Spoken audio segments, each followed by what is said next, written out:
할렐루야. 아멘. 주님을 찬양합니다. 아멘. 계속해서 이 사도 바울을 통하여서 주님은 저희들에게 결혼이 무엇인지, 그리고 결혼 생활 가운데에 어떻게 정신을 가지고 우리의 그리스도를 중심으로 한 그러한 믿음을 가지고 믿음 생활을 할 것인지에 대해서도 오늘 이 본문을 통하여 말씀하고 계십니다. 함께 기도하시겠습니다. 하나님이 이 아침에 주를 향하여 나왔습니다. 주님을 바라보고 주님 앞에 내 생각을 움직이고 내 몸을 움직여서 정한 마음으로 주님 앞에 나왔습니다. 주여, 저희들에게 합당한 은혜를 베풀어 주시옵소서. 아멘. 하나님, 주의 말씀을 풀어주시고 이 말씀 속에 저희들의 삶이 들어가게 도와주시옵소서.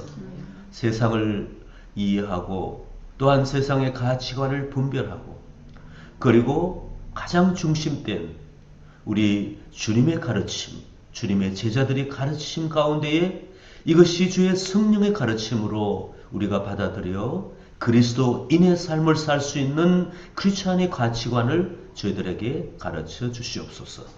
감사와 찬송을 드리며 우리 주 예수 그리스도 이름으로 기도하옵나이다. 아멘. 어제 본문은 결혼 관계를 유지하는 것을 중심으로 사도 바울은 설명하고 또한 권면하였습니다. 스스로 결혼 관계를 깨지 말라. 아무리 어렵다 할지라도 믿지 않는 상대방이 내가 믿음을 가지고 그 결혼 관계를 깨지 않음으로 인하여서 그 믿음의 세계 속에 들어오고 자녀들도 은혜 가운데에 그리스도인이 될 수 있는 그러한 유익이 있으니 믿는 자가 어떠한 핍박과 고통 가운데에도 또 합당하지 않고 만족하지 않는 결혼 생활 가운데도 그 결혼 생활을 유지하라고 하나님의 은혜를 구하며 인내하라고 가르쳤습니다. 그러나 부득이하게 믿지 않는 배우자가 너무나 심하게 압박하고 또 유기하였다. 즉 배우자를 버려두고 그리고 없는 것처럼 하고 그리고 그에게 너무나 신앙적인 그 하나님을 향한 간절한 마음을 뺏어버리고 고통을 줄 때는 이혼을 할 수밖에 없다.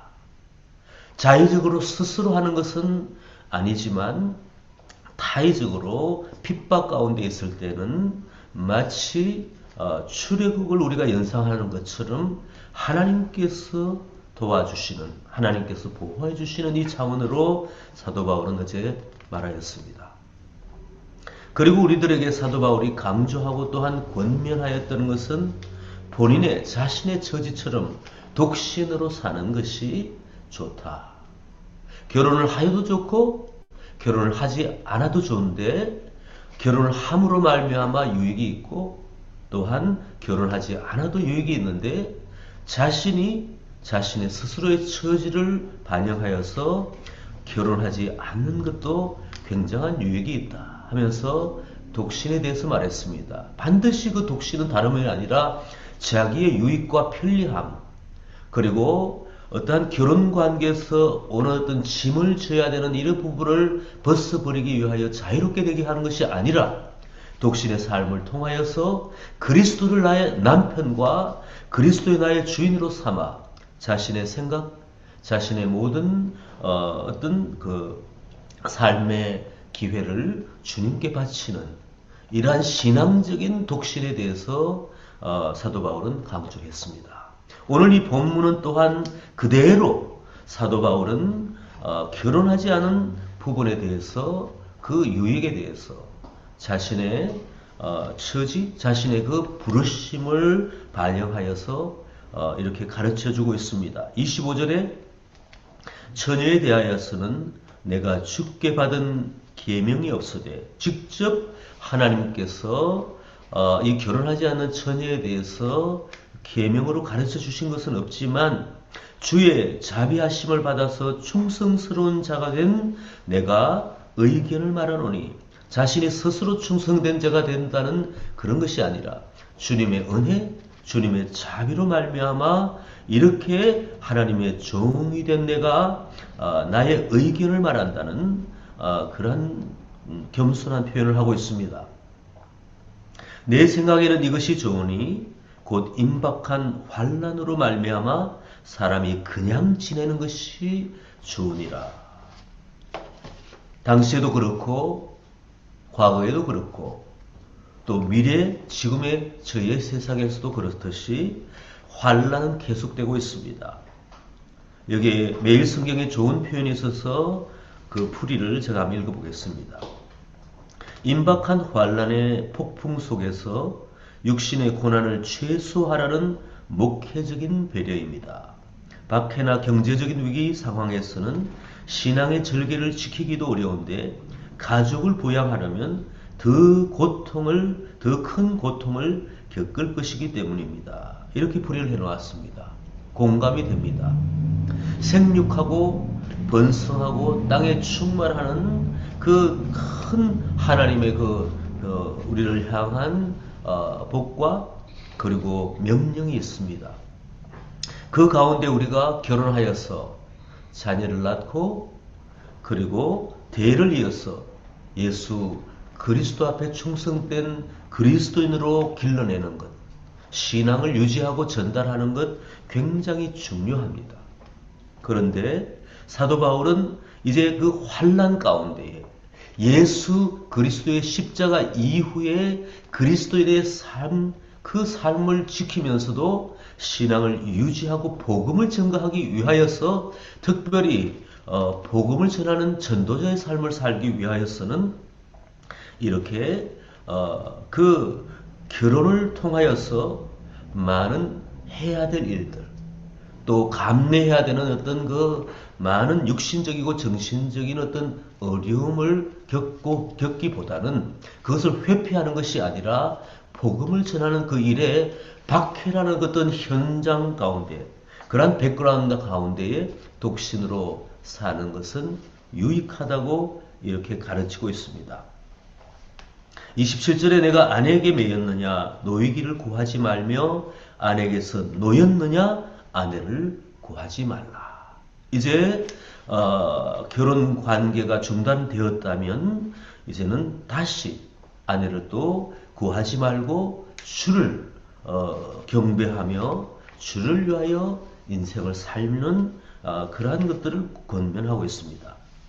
28절에 그러나 장가가는 것도 죄를 짓는 것이 아니고 처녀가 시집가도 죄를 짓는 것은 아니라는 것입니다.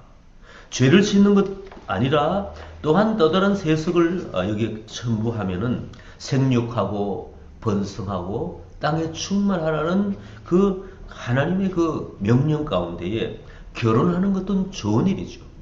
그러나 특별한 이 그리스도 중심의 그리스도의 십자가 이후에 박해의 어떤 그 상황 가운데에 그가 그리고 동료들과 많은 크리스찬들의 삶을 볼 때에 이제 참으로 쉽지 않다는 것입니다. 평화로울 때는 자녀를 낳고 정말 행복한 가정생활을 하되 이 박해의 현장 가운데에 사도적인 입장, 전도자적인 입장으로 생각해 보면 같은 동료 크리스찬들이 그 신앙을 지키고 나갈 때에 특별히 복음을 전하는 입장에서는 혼자 사는 것이 참으로 유익할 때가 많다는 것입니다. 이런 이들은 육신의 고난이 있으리니 나는 너희를 아끼노라. 사도 바울이 절대로 결혼을 반대하는 것이 아닙니다. 그 상황 백그라운드 가운데에 이제 처한 환경을 반영하고 또한 복음을 전하는 신실한 크리스찬들을 아끼고 지키기 위하여서 세월을 또한 아끼고 살아가는 그 권면 가운데 살아가라는 권면 가운데에 이 사도 바울은 이렇게 가르치고 있는 것입니다. 장가 가고 시집 가는 것, 이러한 환경 가운데에 육신의 고난이 많기 때문에 그 결혼하는 것도 좋지만 혼자 지내며 그리스도의 충성된 삶을 사는 것에 대한 권면을 하고 있다는 것입니다. 좌로나 우로나 치우치지 않지만 이거 하라 저거 하라, 이것은 좋고 이것은 나쁘다, 이러한 차원이 아니라 다 괜찮은데 이러한 환경 가운데는 이렇게 하기를 원한다, 이러한 권면인 것입니다. 오늘날 우리들의 어떤 그 가치관과는 굉장히 다릅니다. 자녀를 많이 낳으면 다사는 축복이고, 그리고 반드시 우리 어른들은 한국적인 어떤 풍토, 또 아시아나 아니면 유럽도 마찬가지입니다. 아들을 낳아야 되고 대를 이어야 되고, 그렇지 않으면 축복이 아니라 마치 저주에 가까운, 정말 모든 인생에서 소망이 없는 것 같은 그러한 환경 가운데에 보편적으로 일반적인 사람들은 그 문화나 종교와 상관없이 이러한 개념을 가지고 있습니다. 왜냐? 그것은 하나님께서 창조 이후에 사람을 만들어 놓고 생육하고 번성하고 땅에 충만하는 그 하나님의 그 복된 섭리 가운데 있기 때문에 자연적으로 우리는 자녀가 없고 특별히 대를 이을 아들이 없다면은 우리 가운데 소망이 없다는 어떤 확인한 분명한 가치관을 갖고 있습니다. 그런 그리스도인으로서 그러한 가치관을 가진 가정에서, 그리고 사회에서 우리가 자라난 가운데에 이제 신실한 복음 증거가자가 되고, 그리고 하나님 앞에 열정적으로 신앙생활 하는 사람의 입장에서 내가 자녀가 있다고 생각해 봅시다. 자녀가 참으로 나와 함께, 나와 같이 이 신앙의 어떤 그 가치를 깨닫고, 나는 부모님 어느 한 날 같이 대화할 때에 나는 독신으로 살겠습니다, 나는 결혼하지 않겠습니다, 우리 아들과 딸이 신앙을 이유로, 또한 복음을 전하는 이유로 그렇게 말했을 때 우리는 흔쾌히 아멘하고 축복할 수 있겠느냐 하는 생각을 우리 스스로 해볼 수가 있습니다. 얘야 그것이 아니란다. 하나님은 자녀를 주셨고 결혼관계 가정을 주셨기 때문에 결혼해야만이 한다, 아니면 결혼하는 쪽으로 우리가 강하게 권면하고 결혼하지 않는 것은 참으로 때로는 큰일 날 것처럼, 아니면 평생에 또 홀로 사는 이 부분에 대해서 안심할 수 있는 부모 마음에 우리는 이 좌로나 우로나 가운데에 우측에 결혼하는 부분에 대해서 강하게 강조하고, 그렇지 않을 때는 홀로 우리 부모된 입장에서 자녀를 생각할 때에 가슴 아프게 생각할 경우가 많지 않겠습니까? 그러나 사도 바울의 권면과 우리의 생각은 다를 수가 있습니다.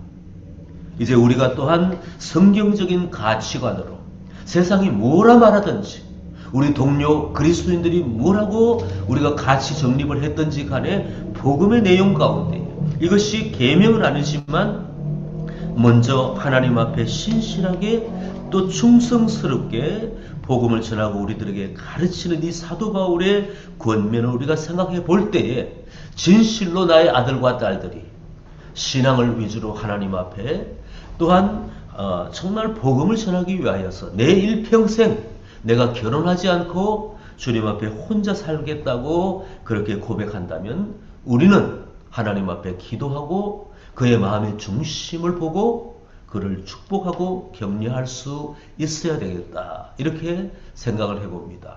저는 이 말씀, 이 대목에서 저 자신을 한번 반영해 보았습니다. 아, 그렇지. 세상에 어떠한 많은 보편적인 가치관 가운데에 내가 그리스도인으로서, 내가 복음을 전하는 자로서 이렇게 가르친다면 내 생각을 내려놓고 하나님의 그 가르침, 성경의 가르침을 내 마음속에 모시고 삶에 실천할 수 있어야 되겠다, 이러한 생각을 해봤습니다. 29절에 내가 형제들아 내가 이 말을 하노니 그때가 단축하여진 고로 이후부터 안에 있는 자들은 없는 것 같이 하여 우는 자들은 울지 않는 것 같이 하여 기쁜 자들은 기쁘지 않은 자 같이 하며 매매하는 자들은 없는 자 같이 하며 세상 물건을 쓰는 자들은 다 쓰지 못하는 자 같게 하라. 자족하고 만족하고 절제하라는 것입니다. 근데 사도 바울은 왜 이런 가르침을 합니까? 그때가 단축하여진 고로 세상의 이 멸망이 가까웠다. 즉 다른 말로 표현하면 주님의 임재, 주님의 다시 오심이 이 세상에 두 번째 강림하심이 가까웠다는 어떤 임박한 그리스도인으로서 그리고 기도하는 사람으로 복음을 전하는 사람으로 그러한 영적인 감각을 가지고 있습니다. 실제적으로 또한 그 당시에 얼마나 핍박이 강하고 시대별로 하나님을 대적하고 적 그리스도가 일어난 가운데에 특별히 사도 바울 시대에 바울의 시대에는 복음을 전할 때마다 비록 하나님의 백성 유대인이라 할지라도 이 복음 그리스도에 대한 복음을 반대하고 핍박하고 쫓아내고 그리고 함께 복음을 받은 동료 그리스도인들 자신의 제자들도 고통 가운데 있는 것을 알기 때문에 이렇게 말하고 있습니다. 아무리 가져도 내가 아무리 가정에 또 자녀가 있고 배우자가 있어도 마치 없는 사람처럼 자족하며 복음을 위하여 살면 좋겠다. 시간을 그리고 내 생각의 어떤 그 정신적인 소모와 그리고 물질적인 어떤 그 모든 필요를 하나님을 향하여 특별히 그리스도를 향하여 쓰면서 결혼 생활을 하거나 비즈니스를 하거나 모든 일들을 감당하면 좋겠다. 이렇게 표현하고 있습니다.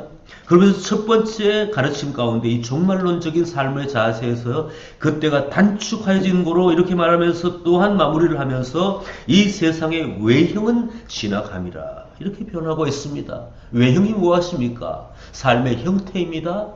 세상의 이 지구도 마찬가지고 지구의 환경도 마찬가지지만 우리의 제도, 우리의 어떤 그 물질의 세계 그리고 우리가 또 누릴 수 있는 모든 어떤 명예나 또한 심지어 반대로 우리의 고통과 이 세상 가운데 살아가면서 우리가 경험하고 있는 이 모든 일들도 이제는 다 지나간다는 것입니다.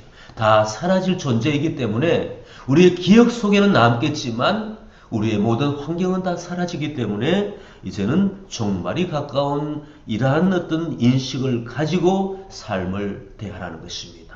너무 가정사에 얽매여서 가정을 돌봐야 된다는 어떤 그 핵심적인 나의 가치관 때문에 그리스도의 그 복음에 충실한 그 삶을 버리지 말라는 것입니다. 너무나 치우쳐서 내 비즈니스가 소중하고 내가 하는 일이 너무나 소중하고 하기 때문에 신앙생활을 등한히 하지 말라는 것입니다. 내 자녀가 좋고 내가 사랑하는 사람이 너무나 사랑스럽고 가치 있기 때문에 그것 때문에 치우쳐서 그리스도를 섬기는 교회 신앙생활을 하고 공동체적인 삶을 사는 이 부분을 등한시 하지 말라다는 것입니다. 하나님 앞에 먼저 그 나라와 그 의를 구하면 하나님께서 책임져 주시는 그 복음의 분명한 어떤 중심된 가르침 가운데에 내가 너무나 하나님을 사랑하고 그리스도를 닮기를 원하는 그 마음으로 날마다 기도하며 말씀을 가까이 하며 그때 하나님이 주시는 사랑의 그 감동과 교훈을 가지고 자녀와 사랑하는 아내와 모든 관련된 사람들 나와 함께하는 사람들을 돌보고 기도하며 나아갈 때에 하나님께서는 모든 것을 책임져 주시고 도와주실 줄 믿습니다. 하나님께서 한번 결정하시고 작정하시고 블레싱 하기를 원하신다면 하나님께서 모든 것을 우리에게 채워주시기 때문에 어떠한 경우에도 신앙생활의 신앙의 중심을 버리지 말고 하나님 앞에 매달리고 더욱더 힘이 들고 상대방이 또한 환경이 우리를 주님 앞에 나아가지 못하게 한다면 그곳에 마음을 빼앗치지 말고 치우치지 말고 오히려 그리스도 중심으로 살아가야 될 줄 믿습니다. 사도 바울은 이제 다음의 가르침으로 핵심되게 자신의 어떤 처지, 자신의 그 부르심을 받은 대로 독신에 대해서 말하고 있습니다. 너희가 염려 없기를 원하노라. 장가 가지 않은 자는 주의 일을 염려하여 어찌하여야 주를 기쁘시게 할까 하되, 장가 간 자는 세상 일을 염려하여 어찌하여야 아내를 기쁘게 할까 하여. 먼저 사도 바울이 28장의 28절의 그 가르침 가운데에 그러나 장가가도 죄가 짓는 것이 아니라고 해서, 그렇지만 장가가는 것은 이러이러한 수고가 있다는 것입니다. 알고 우리가 결혼을 하면 좋겠다. 또 뒷부분에 보면 시집간 자는 세상 일을 염려하여 어찌하여야 남편을 기쁘게 할까 하느니라. 그러나 그렇다고 해서 결혼한 사람이 이런 이유로, 그리스도를 섬기는 그 이유로 이러한 것들을 배격하고 버리는 것이 아니라, 결혼하기 전에 이것들을 알고 나서 결정할 때에 때로는 독신의 삶을 사는 이 부분에 대해서도 우리가 그것을 귀하게 여겨야 된다, 이런 가르침을 하고 있습니다. 이것은 사도 바울의 실질적인 삶의 경험을 통하여 권면하고 있는 것입니다. 우리는 개신교가 아닙니까? 그런데 캐톨릭과 그리고 우리 오소독스라고 말하는 정교회에서는 수녀회가 있습니다. 그리고 수도회가 있습니다. 평생을 독신으로 사는 남성 또 사제들이 있고 또 여성 수녀분들이 있습니다. 우리는 신앙의 어떤 그 그룹이 다르지만 우리가 장점과 참으로 잘하고 있다는 것은 우리가 인정해야 될 줄 믿습니다. 평생을 독신으로 살면서 하나님 앞에 참으로 기도하고 온전히 주님 앞에 드리려고 하고 병원이나 학교나 때로는 복지시설 가운데에 노력하는 이 수녀님들을 볼 때에 우리는 마음의 겸허함을 가질 수가 있습니다. 왜 우리가 제도가 다른데 왜 수녀복을 입고 결혼하지 않고 저렇게 활동하는가? 이러한 생각보다는 성경을 바라보면서 이분들이 이러한 독신의 제도를 시작하고 한 이유는 이 성경의 사도 바울의 가르침 때문이었구나 하고, 우리가 성경과 실질적인 우리 주변의 모든 환경을, 그리고 삶의 형태, 특별히 그리스도인들의 삶을 바라보며 해석할 수 있는 그런 넉넉함도 우리 가운데 있으면 좋겠습니다. 우리가 치우치면 안 되겠죠. 독신만이, 이것은 하나님 앞에 정말론적인 어떤 신앙생활을 할 때에 반드한 것이다, 꼭 필요한 것이다, 이것이 아니라 사도 바울의 가르침처럼 결혼한 가운데 그 유익이 많습니다. 결혼을 하여서 함께 신앙생활을 하면서 때로는 다투지만 때로는 자녀들 때문에 또 경제적인 부분, 생활적인 부분에 울기도 하고 힘들기도 하지만 함께 손잡고 부부가 기도하며 함께 그 한 방향을 향하여 그리스도께서 주신 그 사랑, 하나님이 채워주신 은혜 가운데에 참으로 그 행복함을 누리고 자녀를 낳고 그 자녀를 축복하며 잠자는 자녀의 머리 위에 기도하며 가르치며 한 가정을 이루어 복된 그리스도의 제자로, 그리고 하나님의 백성 공동체로 가정을 이루는 것도 얼마나 축복입니까?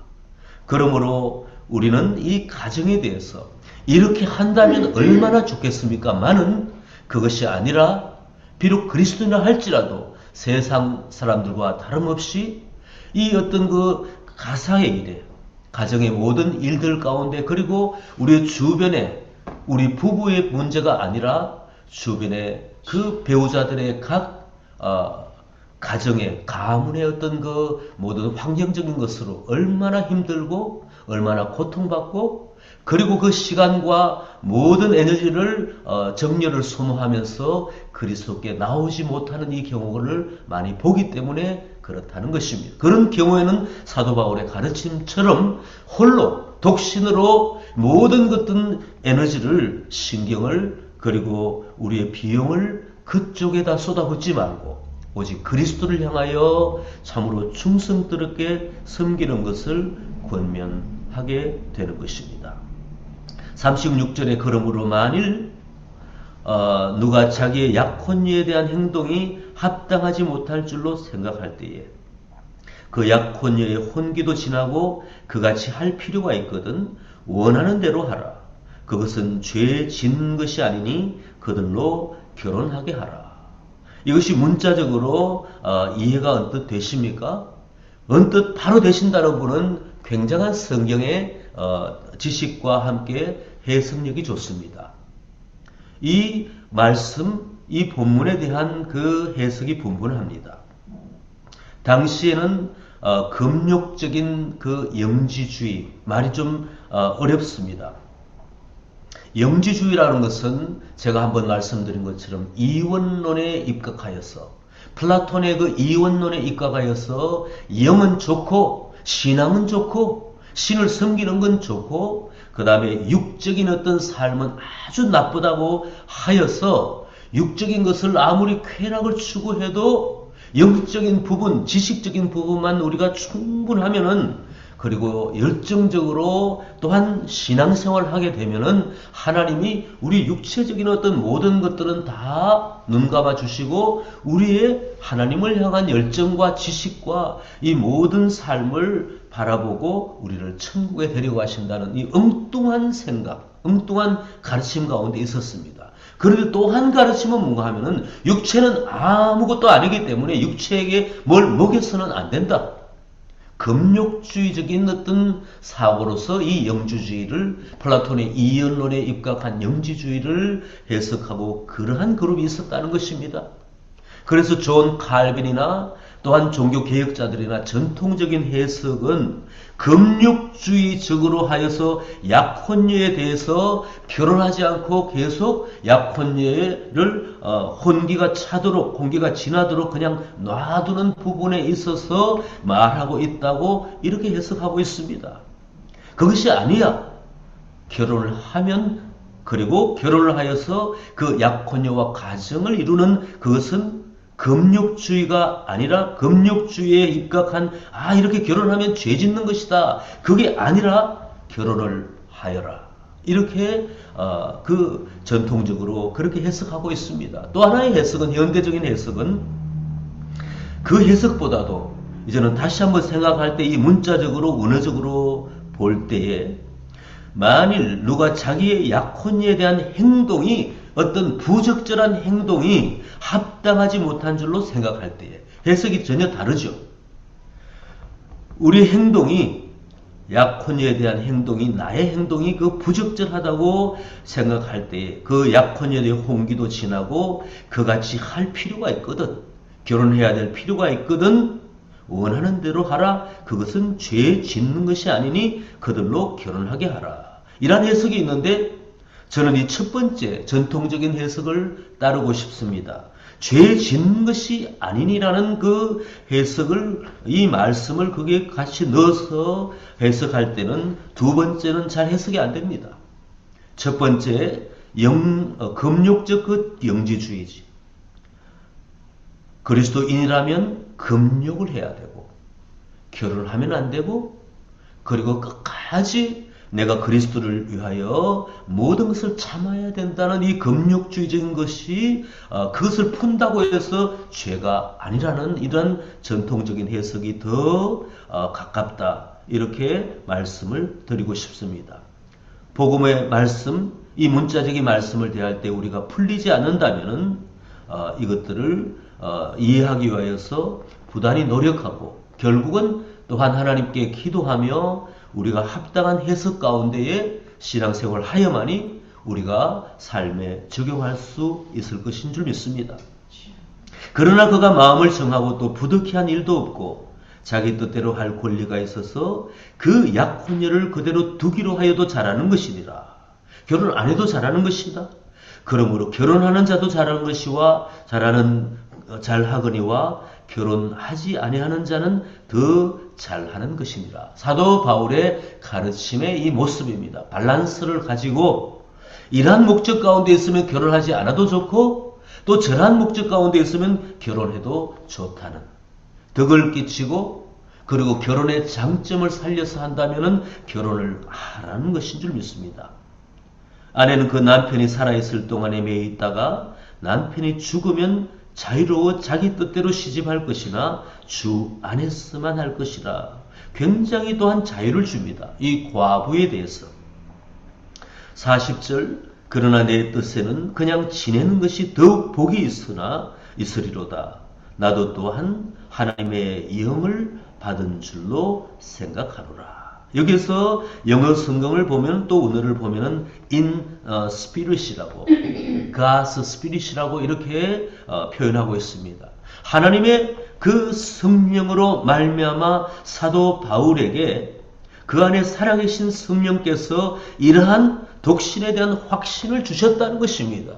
나에게 또한 이러한 확신을 주셨는데 내가 내 마음의 감동과 나의 경험을 통해서 볼 때에 독신으로 사는 것이, 과부가 헤어졌다면 다시 결혼하지 않고 주를 위하여 헌신하며 그 나머지 삶을 사는 것에 대하여서 권면을 하고 있는 것입니다. 오늘 이 말씀은 이 마지막까지 우리가 다 보았습니다. 복잡하지만 그 마음의 말씀의 중심은 있습니다. 사도 바울은 결혼은 찬성할 일이고 축복할 일이고, 그런데 이 환난의 때에 고통받는 일 때에 복음 증거를 위하여 그리스도를 위하여 삶을 다하며 그 삶을 절제하고 그리고 단아하게 살기를 원한다. 그것을 위하여서 억지로 결혼관계에 얽매여서 복음을 증거하고 복음의 그 어떤 가르침대로 살지 못한다면 독신으로 살아도 좋다. 이렇게 가르치고 있습니다.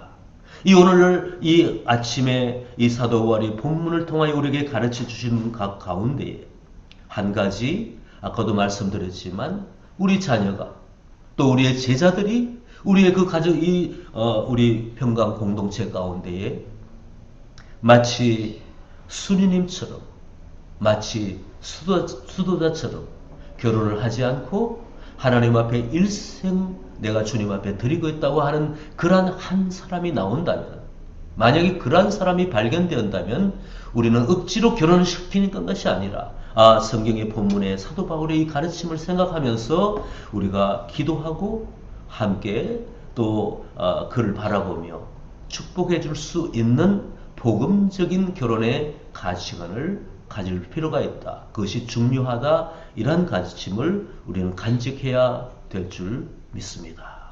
기도하시겠습니다. 좋으신 아버지 하나님, 다양한 우리의 삶에 꼭 필요한 정신과 그리고 삶의 지침을 우리가 이 말씀을 통하여 구체적으로 배우고 있습니다. 하나님이여, 사도 바울의 가르침 중에 가장 핵심되고 중심된 우리의 삶을 낭비하지 않고 참으로 엉뚱한 그 어떤 곳에 정욕을 낭비하지 않고 고통 스스로 만들지 말고 남은 인생을 그리스도를 위하여 살기를 원하는 그 마음으로 결혼 모든 그리고 남녀간의 일들 앞으로의 미래의 그 인생과 또 하나 그리스도인들의 그 삶에 대해서 가르치고 있습니다. 우리에게 적용하고 우리의 마음에 모시고 기도의 생활과 우리의 가정의 생활에 하나님 신앙 생활에 적용해 나가기를 원합니다.